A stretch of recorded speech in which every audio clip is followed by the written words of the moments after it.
People are curious how a guy, you've sold how many records? 28 million. And made millions and millions of dollars. Yeah. How do you end up in here? I think everyone who's watching knows how I ended up in here. I don't know if they do. I'm pretty sure they do. Anytime you get it, I'm pretty sure they do. You know, there's how do I end up in here?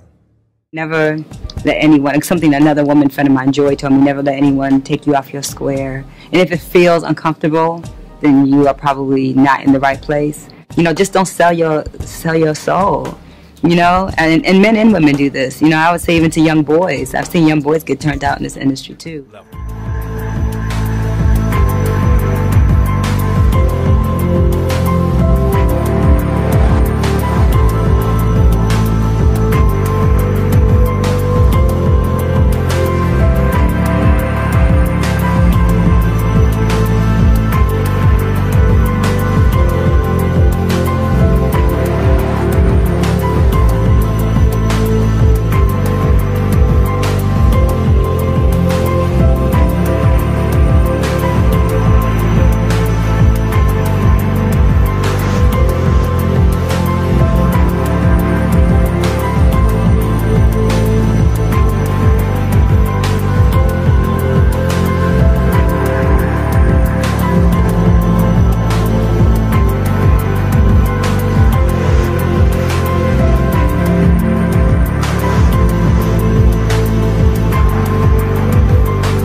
What happened, you know what I'm saying? BET, they had a nigga about to perform up there, whatever. But under the circumstances of me performing, I couldn't fuck with that shit, you know what I'm saying? Because they were trying to get a nigga to do some off-brand corner shit. We bang, gang. I'm just not about to sell my soul for no red carpet, no publicity stuff. Yeah, you feel me? Let's do some real nigga shit right now. I gotta fuck with Supper Club, because at the end of the day, when I wake up, I know they all fuck with me and I fuck with y'all. Kendall Jenner gets vampy. Kendall keeps it goth in the Twilight-inspired shoot.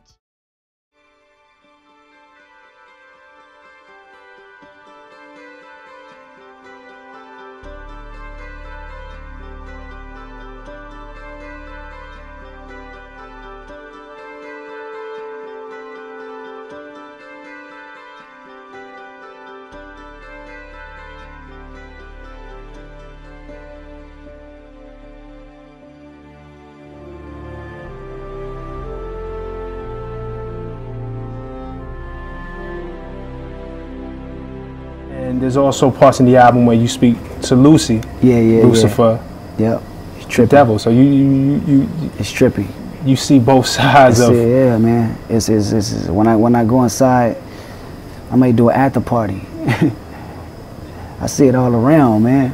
I may do an after party, and this is how I'll be able to write these records, because it's not just the positive energy that speaks to me. It's the negative too. It's the evils too, and we all have temptations. Right. You know. Me, I'm just fortunate enough to translate them temptations through record. Right. You know, I always said this is truly a gift for me. Putting these records out is a gift for me, because I'm not only a voice for myself, but I'm a voice for people who can't express themselves like that. Right. And Lucy is one of my favorite records because it's me actually coming to realization of the evils rather than acting like it's not going around. My thoughts are not happening. My thoughts are happening right in front of my face. I gotta present them. That reminded me, in a way, and not to compare it to anything, because I do think this is an original, maybe one of the most original works we've seen in a long time, but it reminded me a little bit of Snoop. Yeah. And Murder Was the Case, where he had that conversation with the devil, with Lucifer, and that temptation was in his face. And of course. Seems like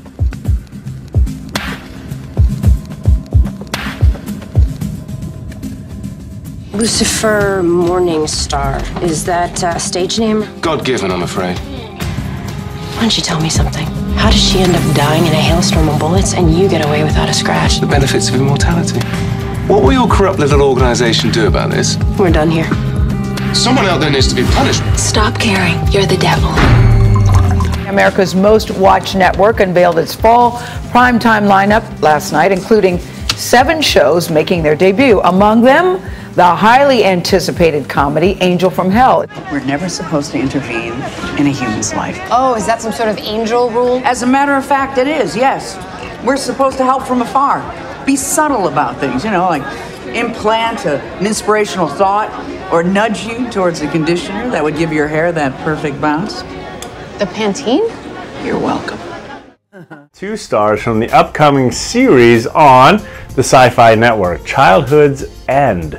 Sounds interesting just from the title alone, but it's a unique series, guys. Is it kind of like a mini-series? Yeah, absolutely it is, yes. But nice. I think I like the format of it. It's you know, 3 nights in a row.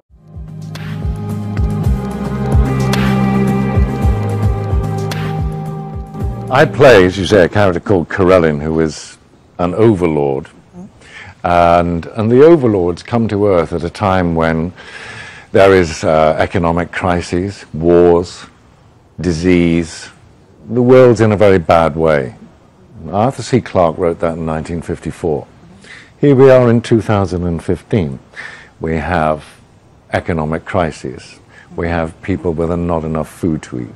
We have an increasingly serious war going on in the Middle East. So, you know, anyway, what happens is that these superior beings come to Earth to supervise the running of the planet. And we eradicate disease, economic crises, wars, and create a utopia that lasts for 100 years. Mm-hmm. But utopia comes at a price. Of course.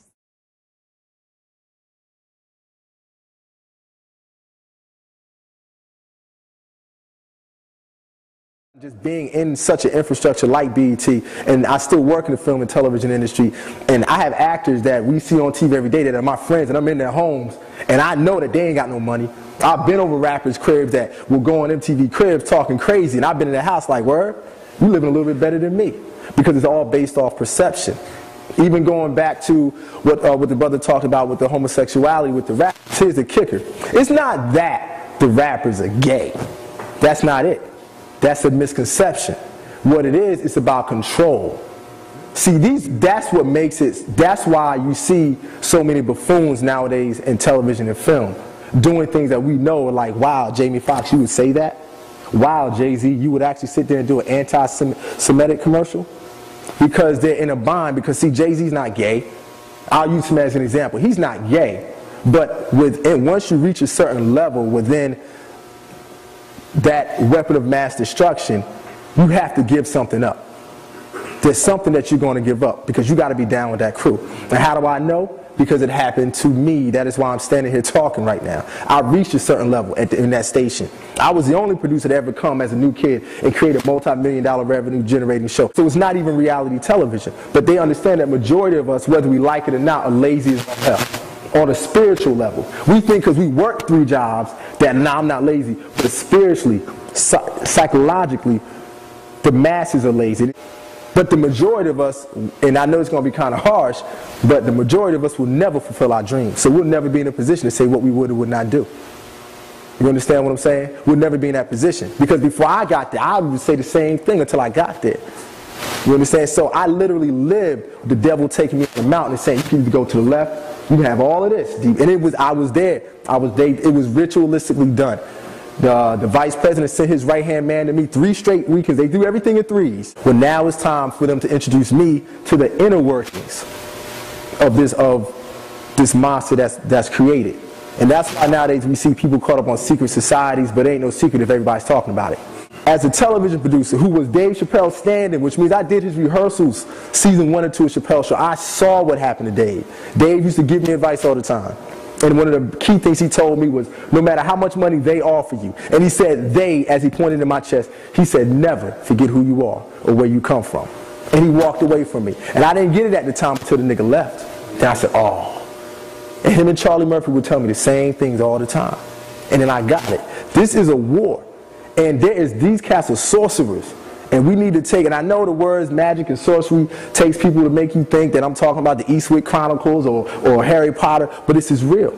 because it's affecting our babies. So when they see all these signs visually that say whatever has happened in urban America as far as the perception on television and film, I was basically the fly on the wall. That's why this brother is so correct. There you go, was so correct when he says we are at war. And I know it's somewhat difficult to believe that a war can be anything other than physical, but it is.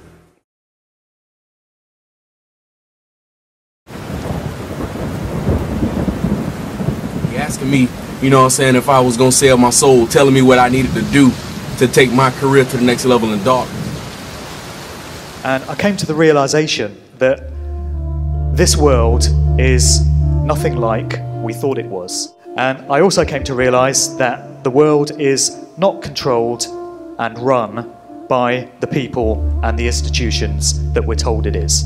The truth is very, very different. In actual fact, there are various organizations and groups working through secret society networks that over a vast period of time have come to control and manipulate pretty much every aspect of daily human life. And that absolutely includes the entertainment industry.